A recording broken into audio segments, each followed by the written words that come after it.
Welcome to everyday cooking. இன்றைக்கி நம்ம diet அடை தோசையும் அதுக்கு தொட்டுக்கிறதுக்கு தக்காளி சட்னியும் எப்படி செய்கிறதுன்னு பார்க்க போகிறோம். 2 அடை தோசையும் 3 டேபிள் ஸ்பூன் தக்காளி சட்னியும் கிட்டத்தட்ட 164 கேலரிஸ். முதல்ல அடை தோசை எப்படி செய்கிறதுன்னு பார்த்துடலாம். இந்த தோசைக்கு 1 கப் அளவுக்கு இட்லி அரிசி எடுத்துக்கோங்க.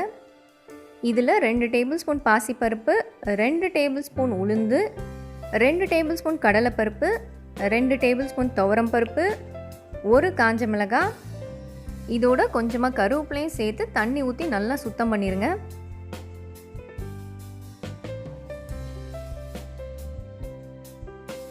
இப்போ அரிசி பருப்புலாம் நல்லா முங்குற அளவுக்கு தண்ணி ஊற்றிக்கலாம். இது அப்படியே ஒரு 3லேருந்து 4 மணி நேரம் வரைக்கும் நல்லா ஊறட்டும். இதோ நல்லா ஊறிடுச்சு. இது அப்படியே மிக்ஸி ஜாருக்கு மாற்றுங்க.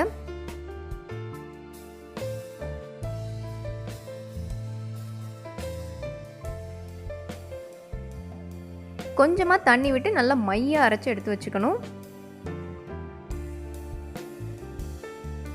மாவு இந்த மாதிரி நல்லா ஸ்மூத்தாக இருக்கணும்.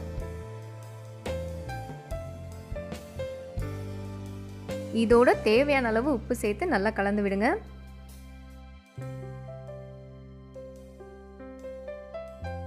இதை நீங்கள் புளிக்க வைக்காமல் கூட தோசை ஊற்றலாம், நல்லா இருக்கும். நான் இங்கே ஒரு நைட் ஃபுல்லாக புளிக்க விட போகிறேன். இதோ நல்லா பொங்கிருச்சு. இதை நல்லா கலந்து விட்டுருங்க. இதோட 1 ஸ்பூன் சீரகம், 1/4 டீஸ்பூன் பெருங்காயத்தூள், நறுக்குன அரை பெரிய வெங்காயம், தேவையான அளவு தண்ணி, இது எல்லாத்தையும் சேர்த்து நல்லா கலந்து வச்சுக்கணும்.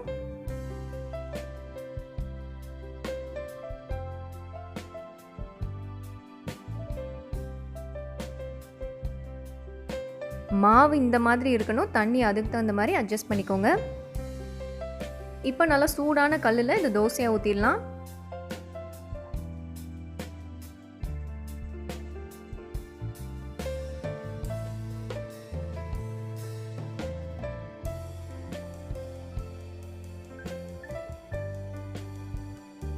தேவையான அளவு எண்ணெய் விட்டுக்கோங்க. 2 பக்கமும் நல்லா வேக விடுங்க. இது வேகிறதுக்கு கொஞ்சம் டைம் எடுக்கும்.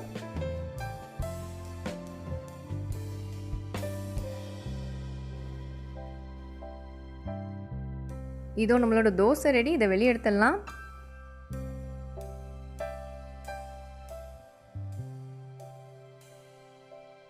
இந்த தோசைக்கு தக்காளி சட்னி தொட்டுக்க ரொம்ப நல்லா இருக்கும். வாங்க அதை எப்படி செய்யறதுன்னு பார்க்கலாம். இதுக்கு கொஞ்சமாக எண்ணெய் பேனில் விட்டுக்கோங்க. இதில் ஒரு 2 காஞ்ச மிளகாய் போட்டு வறுத்துக்கலாம். காஞ்ச மிளகாய் வறுப்பட்டதும் 1/2 டீஸ்பூன் கடலைப்பருப்பு, 1/2 டீஸ்பூன் உளுந்தம்பருப்பு சேர்த்து வறுக்க ஆரம்பிக்கலாம். பருப்பு 2 வறுப்பட்டதும் ஒரு சின்ன துண்டு நறுக்குன இஞ்சி, ஒரு 7-8 பல் சின்ன சைஸ் பூண்டு சேர்த்து வதக்க ஆரம்பிங்க. பூண்டு வதங்கினதும் நறுக்குன ஒரு மீடியம் சைஸ் பெரிய வெங்காயம் ஆட் பண்ணி வதக்க ஆரம்பிங்க. இதோட ஒரு 1/2 டீஸ்பூன் சீரகமும் சேர்த்துக்கலாம்.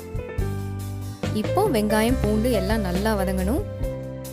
ஒரு 2-3 நிமிஷம் இது நல்லா வதக்கிட்டு ஒரு கை நறுக்குன கொத்தமல்லி இலை சேர்த்து வதக்க ஆரம்பிங்க.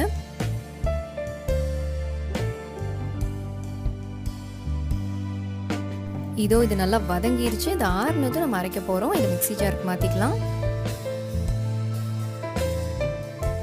இப்போ கொஞ்சமாக இந்த பேனில் எண்ணெய் விட்டுக்கோங்க. இதில் ஒரு 4-5 தக்காளியை பெருசாக கட் பண்ணி சேர்த்துருங்க. இதை நல்லா வதக்க போகிறோம். தக்காளி நல்லா மசிய வேகணும், அது வரைக்கும் நம்ம வதக்கணும்.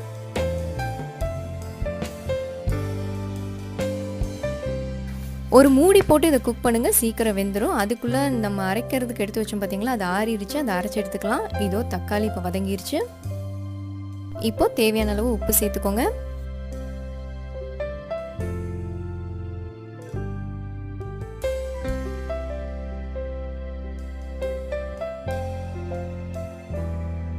இதோ தக்காளி நல்லா வதங்கிருச்சு. இதையும் நம்ம மிக்ஸி ஜாருக்கு மாற்றிக்கலாம். இதை ஆறுனதும் நம்ம அரைச்சி எடுத்துக்க போகிறோம்.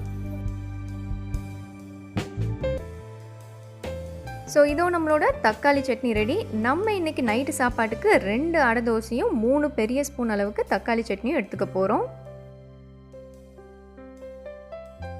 இந்த 2 அடை தோசையில் 4.2 கிராம் ப்ரோட்டீனும், 4 கிராம் ஃபேட்டும், 18.3 கிராம் கார்போஹைட்ரேட்டும், 2.3 கிராம் ஃபைபரும் இருக்குது. 3 பெரிய ஸ்பூன் தக்காளி சட்னியில் 0.6 கிராம் ப்ரோட்டீனும் 2.7 கிராம் ஃபேட்டும் 3 கிராம் கார்போஹைட்ரேட்டும் 0.9 கிராம் ஃபைபரும் இருக்குது.